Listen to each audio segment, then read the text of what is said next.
Dials മുടങ്ങി കഴിഞ്ഞാൽ എൻ്റെ മോൻ എണീക്കാൻ പറ്റില്ല. അപ്പം ഡയൽസിന് സമയമാകുമ്പോൾ എൻ്റെ മോൻ പറയും അമ്മ എന്നെ എന്താ ചെയ്യണ്. അപ്പം ഞാൻ പറയും മോനെ പൈസ കിട്ടിയില്ല, അറിയാൻ കിട്ടിയില്ല മോനെ. അപ്പം എൻ്റെ മോൻ ചോദിക്കുന്ന വാക്കാണ് അമ്മ ഞാൻ ചത്തോട്ടെ എന്ന്. അങ്ങനെ എൻ്റെ മോൻ പറയും 4 മണിയാകുമ്പോൾ എൻ്റെ മോൻ എന്നെ വിളിക്കും അമ്മ എന്താ ചെയ്യണ്ട അമ്മേന്ന്. ഞാൻ കുറേ ആൾക്കാരോട് ഞാൻ പൈസ വയ്ക്കും. ചിലവർ 5 ലക്ഷം രൂപ കടായി എനിക്ക്. ഞാൻ ആരും തരാനില്ല, എൻ്റെ കയ്യിലെടുക്കാനില്ല. ഞങ്ങളുടെ എൻ്റെ ജീവൻ മാത്രമല്ല ഇനി.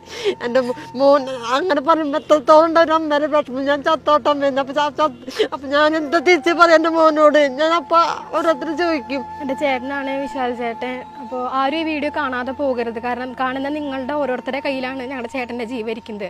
അപ്പോൾ ആരും കാണാതെ പോകരുത്. നിങ്ങളെ കൊണ്ട് ചെയ്യാൻ പറ്റുന്ന ഏറ്റവും വലിയ സഹായം എന്ന് പറഞ്ഞു കഴിഞ്ഞാൽ ഇതെല്ലാവരിലും എത്തിച്ചിട്ട് ഞങ്ങളുടെ ചേട്ടനെ തിരിച്ചു തരിക. കാരണം ആഴ്ചയിൽ 4 ഡയാലിസിസ് ചെയ്തുകൊണ്ടിരിക്കുക. വീട്ടിലെ പ്രശ്നങ്ങളും വീട്ടിലെ പ്രാരാബ്ദവും കാരണം ആഴ്ചയിൽ ഇപ്പം 1 ഡയാലിസിസ് ആണ് ചെയ്യാൻ പറ്റുന്നത്.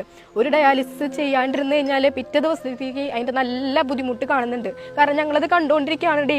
ഓരോ ഡയാലിസിസും നിർത്തി വെക്കുമ്പോൾ കണ്ടുകൊണ്ടിരിക്കുകയാണ്.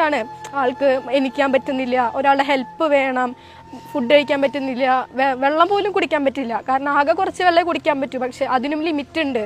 അപ്പോൾ ഓരോ ദിവസം കൂടുന്തോറും ബോഡി വീക്കായിക്കൊണ്ടിരിക്കുകയാണ്. അപ്പോൾ കാണുന്ന എല്ലാവരും ഇത് മാക്സിമം ഷെയർ ചെയ്തിട്ട് രക്ഷിക്കുക. കാരണം ഞങ്ങളെ ഹെൽപ്പ് ചെയ്യാൻ വേറെ ആരുമില്ല.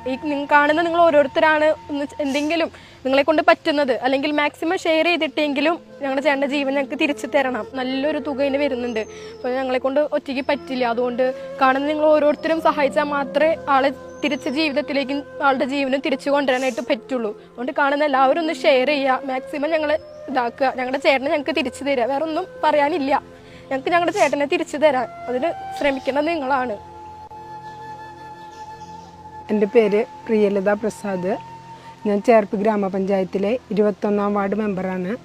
എൻ്റെ വാർഡിൽ താമസിക്കുന്ന വിശാൽ വളരെ ചെറുപ്പത്തിൽ തന്നെ കിഡ്നിക്ക് അസുഖം മൂലം ഇപ്പോൾ ആഴ്ചയിൽ 3 തവണ ഡയാലിസിസ് ചെയ്തുകൊണ്ടിരിക്കുകയാണ്.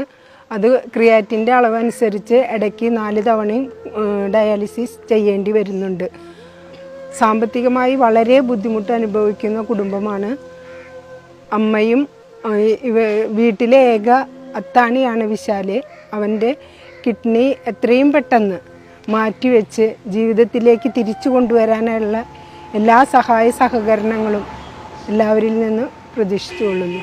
എൻ്റെ പേര് ഉണ്ണീഷ്ണൻ, TN ഉണ്ണീഷ്ണൻ. ഞാൻ ചേർപ്പ് ബ്ലോക്ക് പഞ്ചായത്ത് മെമ്പറാണ്. എൻ്റെ ഡിവിഷനിൽ പെട്ട ഒരു കുട്ടിയാണ് വിശാൽ. വളരെ ചെറുപ്പക്കാരായ ഒരു പയ്യനാണ്. വളരെ ആക്റ്റീവായിട്ട് നടന്നു തന്നെയാണ്. പക്ഷേ ശരിയാവുമെന്നാണ് വിചാരിച്ചത്. പക്ഷേ ഡയാലിസിസ് തുടങ്ങിയപ്പോൾ 4 ഡയാലിസോളം ഇപ്പോൾ വേണ്ടി വരുന്നുണ്ട്. ഇപ്പോൾ കിഡ്നി മാറ്റി വയ്ക്കേണ്ട ഒരു സംവിധാനത്തിൽ എൻ്റെ അമ്മയുടെ മാച്ചിങ് ആയിട്ട് നിൽക്കുന്നുണ്ട്. പക്ഷേ ഇത് പ്ലാന്റേഷൻ നടക്കുന്നതിന് വേണ്ട സാമ്പത്തിക ബുദ്ധിമുട്ട് അവർക്കുള്ളതുകൊണ്ട് മറ്റുള്ള എല്ലാവരും ഒരു സഹകരണം കൂടി ഉണ്ടായാൽ മാത്രമാണ് നമുക്ക് ആ കിഡ്നി പ്ലാന്റേഷൻ സാധിക്കുകയുള്ളൂ. അപ്പോൾ അതിനെ എല്ലാവരും സഹായിക്കണം. എൻ്റെ പേര് കാഞ്ചന. ഞാൻ ഇവിടുത്തെ അംഗൻവാടി ടീച്ചറാണ്. വാർഡ് 21-ലെ വിശാൽ നമ്മളുടെ ടീനേജ് കുട്ടികളുടെ അംഗൻവാടിയിൽ ഓരോ പ്രോഗ്രാമിനും എല്ലാവരും മുൻകൈയെടുത്ത് പ്രവർത്തിക്കുകയും എല്ലാ സഹകരണം അവൻ്റെ കയ്യിൽ നിന്ന് നമുക്ക് ഉണ്ടാവാറുണ്ട്. അവൻ്റെ നിർധനരായ കുടുംബമാണ്. അച്ഛനില്ല, അമ്മയും മോനും ജോലിക്ക് പോയിട്ട് തന്നെയാണ് കുടുംബം കഴിയാറ്. അപ്പോൾ അവന് ഇങ്ങനെ ഒരു അസുഖം വന്നതിൽ എല്ലാവർക്കും നല്ല വിഷമമുണ്ട്. അതുപോലെ തന്നെ എല്ലാവരുടെ സുമനസ്സുകളുടെ സഹായം അവന് കൊടുക്കണം. അതാണ് എൻ്റെ അഭ്യർത്ഥന. ഞാൻ ഈ വാർഡിലത്തെ ആശാ വർക്കറാണ്. എൻ്റെ പേര് ഷെൽവി. വിശാലിനെ 3-4 വർഷമായിട്ട് ഞങ്ങൾക്ക് അറിയണതാണ്. നമ്മുടെ ഇവിടെ സ്കൂൾ കാര്യങ്ങൾക്കൊക്കെ വളരെ ആക്റ്റീവായിരുന്നു. 3 വർഷത്തിന് മുന്നാണ് ഈ അസുഖം നമ്മൾ കണ്ടെത്തിയതും പാലിയേറ്റീവ് കെയർ രജിസ്ട്രേഷൻ ചെയ്തു.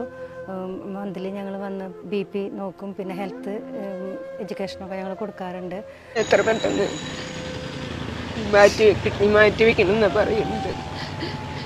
മാറ്റി വയ്ക്കാനുള്ള പൈസ ഇല്ല. കാരണം എല്ലാവരുടെയും സഹായങ്ങളുണ്ടായി തന്നെയാണ് നമുക്കത് ഇതിന് മോനെ ഒന്ന് രക്ഷിച്ചെടുക്കാൻ പറ്റുള്ളൂ. ഞാനിവിടെ തൊട്ടടുത്ത വീട്ടുകാരനാണ്. എനിക്ക് അത്രയധികം പരിചയമുള്ളൊരു കുട്ടിയാണത്. ആ കുട്ടിയുടെ ബുദ്ധിമുട്ടുകളും വിഷമങ്ങളും എനിക്കറിയാം. അവരുടെ അമ്മയുടെ ബുദ്ധിമുട്ടുകളും വിഷമങ്ങളും അറിയാം.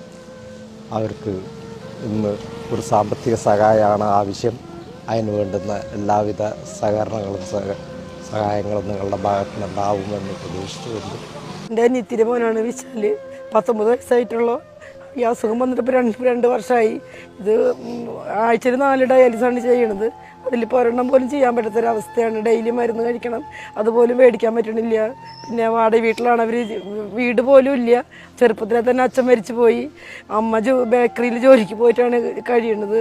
പിന്നെ അവന് ഒരു ദിവസം ഡയാലിസിസ് മുടങ്ങി കഴിഞ്ഞാൽ ശരിക്കും പറഞ്ഞാൽ എണീറ്റ് നടക്കാൻ പോലും പറ്റില്ല. അതേപോലത്തൊരവസ്ഥയാണ്.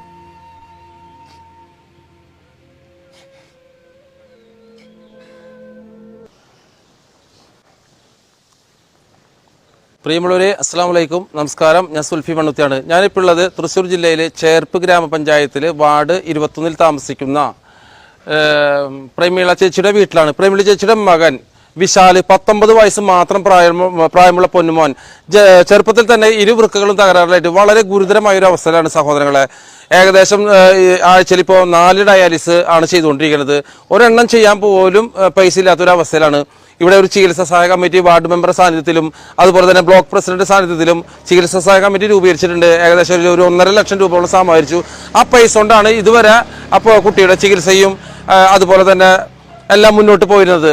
ഇപ്പോൾ അമ്മ വൃക്ക കൊടുക്കാൻ തയ്യാറാണെങ്കിൽ പോലും ഏകദേശം 15 ലക്ഷം രൂപ വേണം. ഒരു ടെസ്റ്റ് പോലും അവർക്ക് ചെയ്യാൻ പറ്റാത്തൊരവസ്ഥയാണ് സഹോദരങ്ങളെ. വിശാലിന്റെ അമ്മ ചേർപ്പിൽ ഒരു ബേക്കറിയിൽ ജോലിക്ക് പോയിട്ടാണ് ആ കുടുംബം മുന്നോട്ട് പോകുന്നത്. വാടക വീട്ടിലാണ് താമസിക്കുന്നത്. സ്വന്തമായിട്ടോ സ്ഥലമോ വീടോ ഒന്നും തന്നെ ഇല്ല. വിശാലിന്റെ അച്ഛൻ ചെറുപ്പത്തിലേ മരണപ്പെട്ടു പോയി.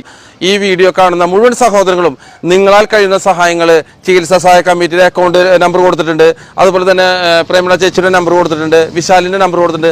അവരുടെ അക്കൗണ്ടിലേക്ക് നൽകിക്കൊണ്ട് ഈ പൊന്നുമോന്റെ ജീവിതത്തിലേക്ക് തിരിച്ചു കൊണ്ടുവരാനായിട്ട് ആത്മാർത്ഥമായിട്ട് എല്ലാവരും കൈകോർക്കണമെന്നും ഈ വീഡിയോ പരമാവധി ആളുകളിലേക്ക് എത്തിച്ച് ആ കുടുംബത്തെ സഹായിക്കണമെന്നും വിനീതമായിട്ട് അപേക്ഷിച്ചുകൊണ്ട് നിർത്തുന്നു. എല്ലാവർക്കും നന്ദി, നമസ്കാരം.